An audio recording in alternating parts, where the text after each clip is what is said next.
I'm super excited for the release of Marvel Ultimate Alliance 3 coming out next week for the Switch. I thought I'd go back and play the first Marvel Ultimate Alliance game on the PSP. I loved this game when it first came out. I played it on the PS2 first, and loved it so much that I bought it on the PSP. The handheld version is so impressive. It plays exactly like the console version. The graphics don't quite hold up, the edges are a bit jagged and the sound is a bit tinny. But this is a game running on 15-year-old hardware, and it still holds up in terms of fun. The story starts off with Dr. Doom gathering a group of villains and attacking the S.H.I.E.L.D. helicarrier. And from there it takes you to various locations in the Marvel Universe, encountering tons of heroes and villains from the comics. I only recorded footage from the first stage, but you go to Asgard, Dr. Doom's castles, and many more locations. As a Marvel fan, this game was just great fan service, with some really obscure characters making an appearance. There's also a Marvel trivia game that tests your knowledge of Marvel Comics events.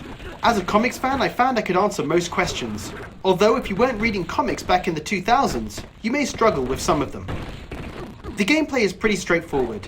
You've got jump, light attack, heavy attack, and grab, and you make your way through areas defeating enemies and completing missions. You've got a variety of power attacks to use, and you can choose your team of 4 heroes from a roster of around a couple of dozen characters. You can also swap between the 4 heroes whenever you like mid-battle. Depending on the team you've taken into a level, you may get different dialogue with villains you encounter, which is pretty cool.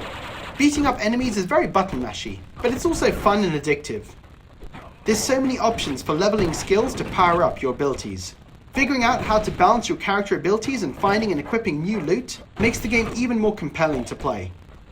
One thing that surprised me was that I found the camera worked pretty well.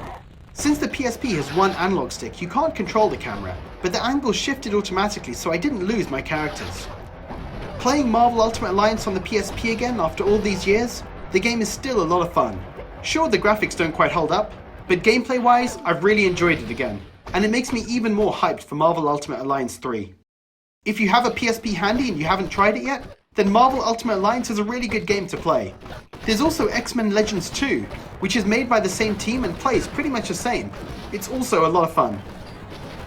So guys, have you played Marvel Ultimate Alliance on the PSP? And if you have, what did you think? Leave a comment below, and as always, thanks for watching.